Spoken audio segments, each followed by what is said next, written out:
Halo,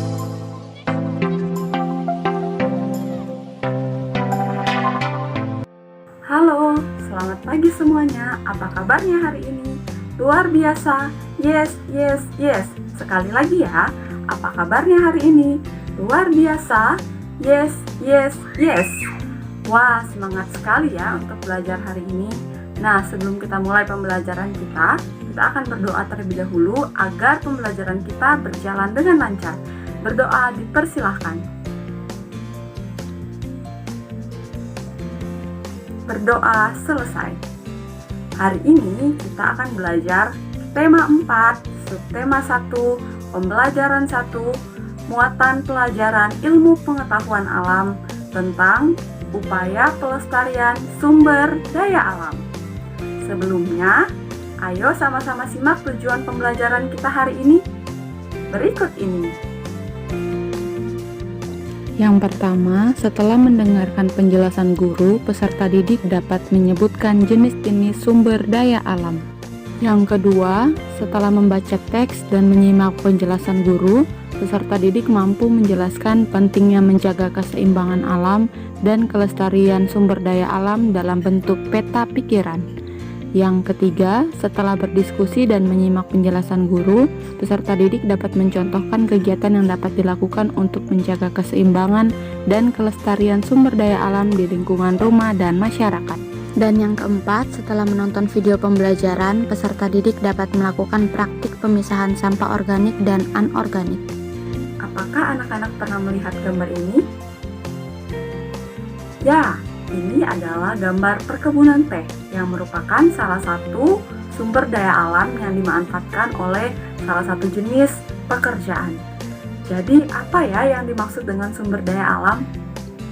Nah, sumber daya alam adalah segala sesuatu yang diambil dari alam untuk dimanfaatkan karena memiliki nilai manfaat untuk memenuhi kebutuhan manusia. Sumber daya alam dibagi menjadi dua. Yang pertama adalah sumber daya alam yang tidak dapat diperbarui dan sumber daya alam yang dapat diperbarui.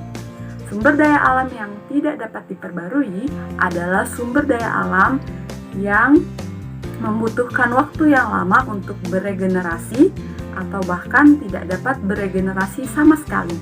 Artinya, ketika sumber daya alam ini sudah habis, maka sumber daya alam ini tidak dapat lagi digunakan dalam waktu yang lama.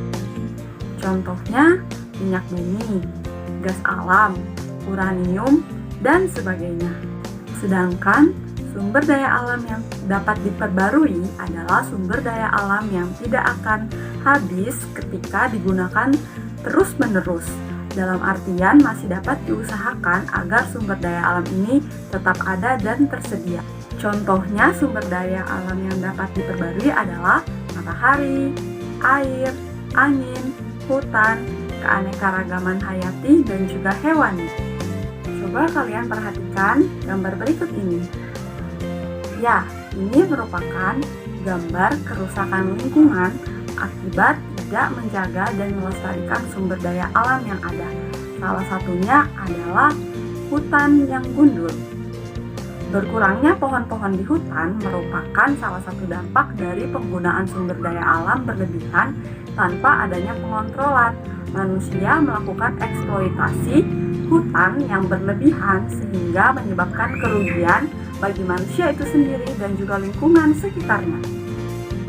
Beberapa contoh akibatnya adalah berkurangnya ketersediaan oksigen, meningkatnya suhu permukaan bumi atau seringkali dikenal dengan global warming. Yang ketiga, rawan terjadi bencana alam seperti banjir dan tanah longsor.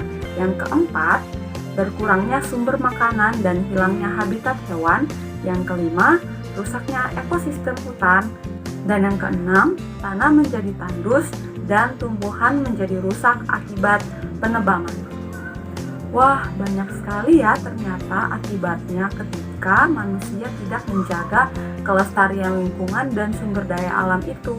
Nah, ada beberapa upaya yang dapat kita lakukan untuk menjaga kelestarian lingkungan dan sumber daya alam. Yang pertama adalah penghematan, yaitu menggunakan sumber daya alam sesuai dengan yang kita butuhkan. Yang kedua adalah perlindungan, yaitu upaya yang dilakukan untuk melindungi sumber daya alam yang ada agar tetap terjaga kelestariannya dan tidak punah.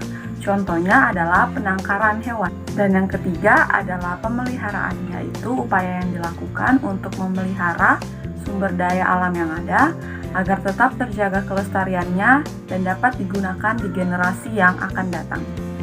Selain itu, ada upaya yang dapat kita lakukan di rumah kita masing-masing. Misalnya, menghemat penggunaan air, menghemat penggunaan listrik, menghemat penggunaan bahan bakar, menghemat penggunaan kertas dan pensil, mengurangi penggunaan kantong plastik, mengurangi jumlah produksi sampah, menggunakan bahan kimia secukupnya, dan memanfaatkan hasil barang-barang daur ulang. Kita juga dapat melakukan usaha ini di lingkungan masyarakat loh. Misalnya dengan melakukan penghijauan di lingkungan sekitar, melakukan reboisasi di hutan yang gundul, dan melakukan reklamasi di lahan bekas tambang. Nah, kita sudah belajar ada banyak upaya yang dapat kita lakukan untuk menjaga kelestarian alam. Salah satunya dengan tidak membuang sampah sembarangan, agar lingkungan kita tetap bersih. Nah, oleh karena itu, sampah harus dikelola dengan baik dan benar agar tidak mencemari lingkungan. Apakah kalian tahu ada berapa jenis sampah? Ya, benar sekali. Ada 2 jenis sampah, yaitu sampah organik dan sampah anorganik. Sampah organik adalah sampah yang relatif mudah untuk terurai. Contohnya, buah-buahan, sayur, sisa makanan, dan juga kertas. Sedangkan sampah anorganik adalah sampah yang relatif membutuhkan waktu yang lama untuk terurai.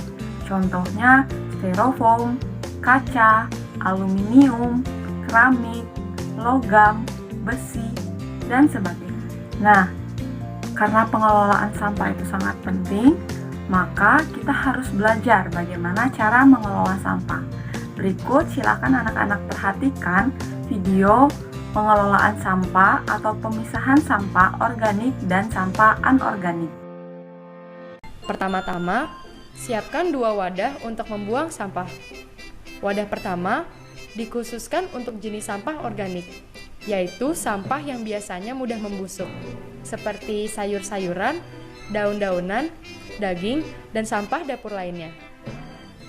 Kemudian wadah yang kedua adalah untuk sampah anorganik, atau sering disebut dengan sampah kering. Tempatkan sampah anorganik dalam wadah tersebut, mulai dari bungkus makanan saset, botol minum kemasan, mulai dari yang berbahan plastik atau aluminium, hingga kaca.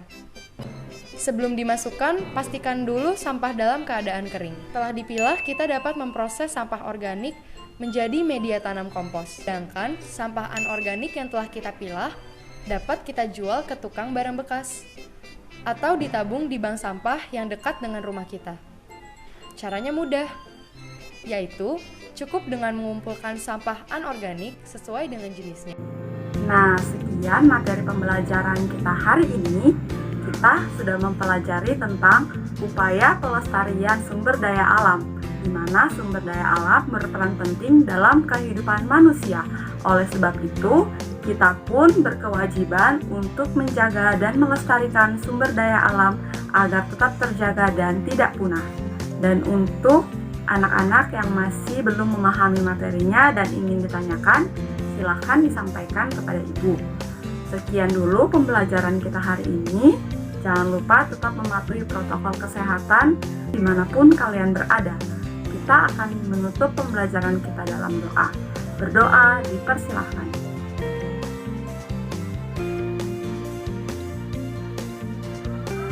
Berdoa selesai. Sampai jumpa di pembelajaran berikutnya. Selamat pagi semuanya.